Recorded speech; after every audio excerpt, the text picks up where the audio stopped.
Now that we've learned a bit about rate of change, let's move forward and talk about domains. One thing I do want to remind you before we continue is that everything we discussed today has to do with linear functions and not all functions. There are many types of functions, many function families that will each come with their own sets of rules and characteristics as we're introduced to them.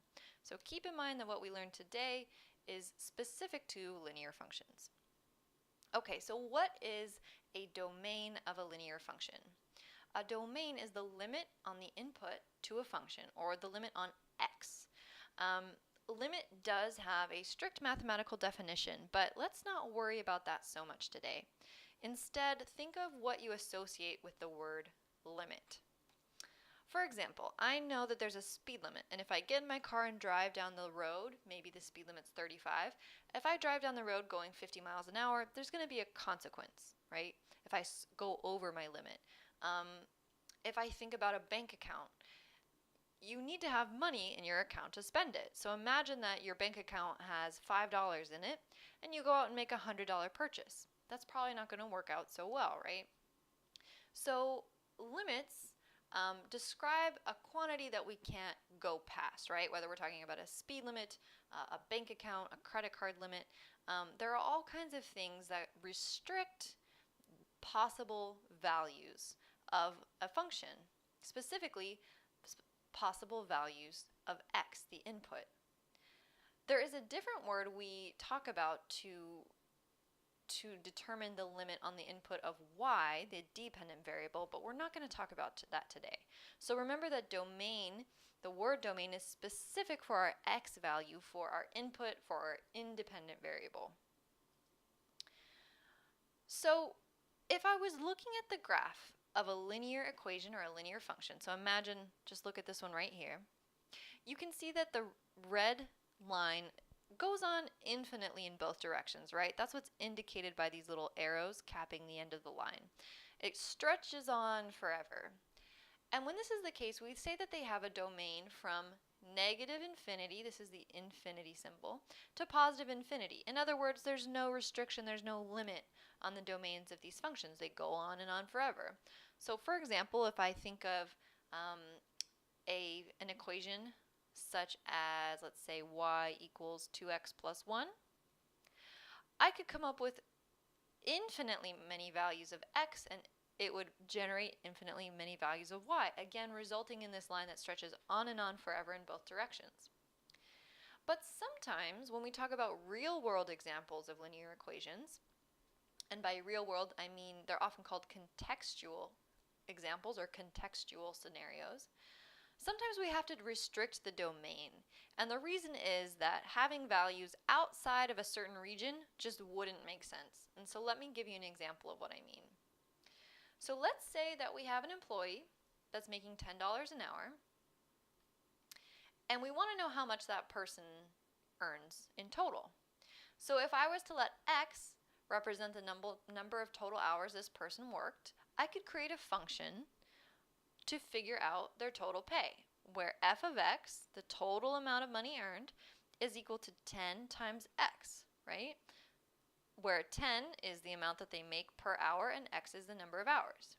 So if I know how many hours they've worked and I multiply it by 10, it'll give me the total amount that they've earned. But because this example has context, because it's linked to the real world, a real world situation, I have to think about the domain, all of the possible values of x. So for example, if I'm an employee, is it possible for me to work a negative number of hours? Can I have negative values of x? Well, no, that wouldn't make sense. So I would have to restrict, if I wanted to graph this function, I would have to restrict the domain, my values of x, so that they did not go below 0. I could work 0 hours, right? I could work not at all. That's possible. But I can't work less than 0 hours. And then on the other side of that, I have to ask myself, so we've talked about the least an employee can work. What about the most an employee can work? So can an employee work 100 hours a day? Nope, that's not possible. Can they work 50 hours a day? Nope, that's not possible. So our domain then would be restricted to the maximum number of hours they could work a day. So it could be I guess technically you could work 24 hours in one day, but likely your employer would have some sort of maximum amount of hours. It's standard for most employers to cap it at 8 hours. So in this case, we would say that our domain, which I'm going to put a capital D for domain, would be where x is greater than or equal to 0 and less than or equal to, I'm going to say 8. This is a domain that would make sense for this real world situation with my employee making $10 an hour. The domain, the possible values of x, where x is the number of hours worked, only makes sense if x is between 0 and 8.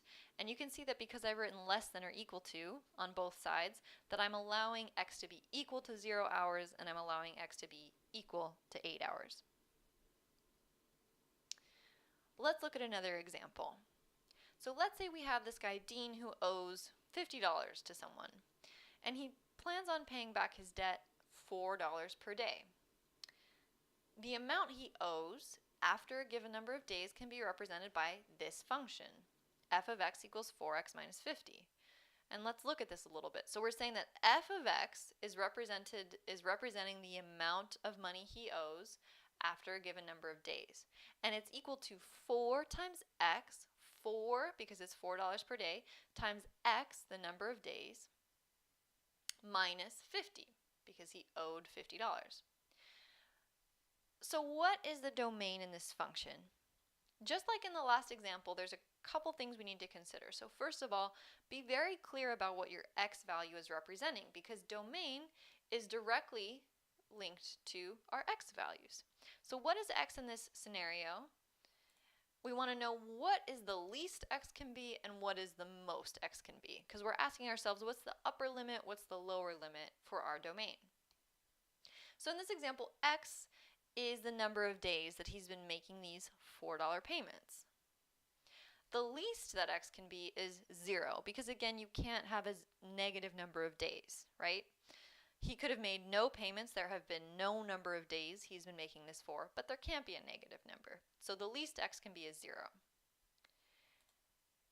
The most x can be, really there's no limit here. So we know he plans on paying back his debt, but there's nothing here that's telling us that he has a maximum limit of time to do this.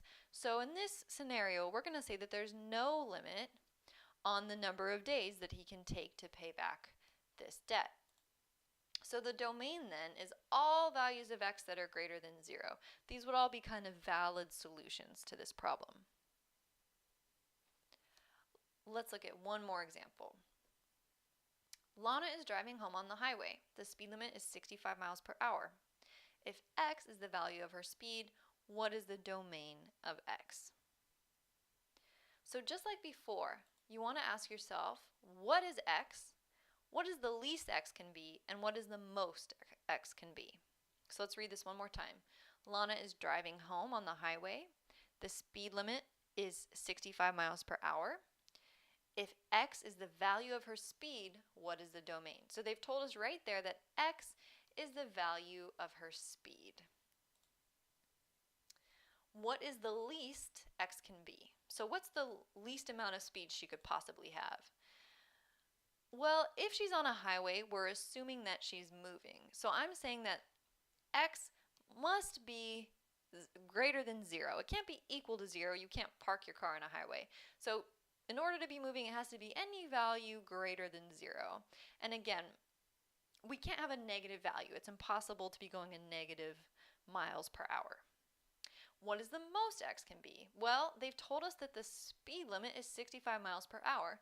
So assuming that Lana is a law-abiding citizen, the most x can be is 65. So if we want to write the domain, notice that we're representing the domain here as a statement, as an inequality, okay? And I will say that there's more than one way to represent a domain, but for now, just focus on writing it as an inequality. So x, I'm saying x, must be greater than 0 because, again, you have to be moving on the highway. And then it's less than or equal to 65 because it is legal to be going 65 miles an hour. You just can't go above it. So the domain for this example is 0 is less than x is less than or equal to 65. You'll see again and again that it's very common when we're talking about real world situations that we can't have negative numbers for x. So for example, time can't be negative, the number of days can't be negative, speed can't be negative, but there are values in the real world for x that can be negative. For example, money. You can have a negative value for money because that is saying that you owe money, or you can have a negative value for temperature, things like that. So just be careful looking at the lower boundary of x. Okay, that's it for our examples on domain.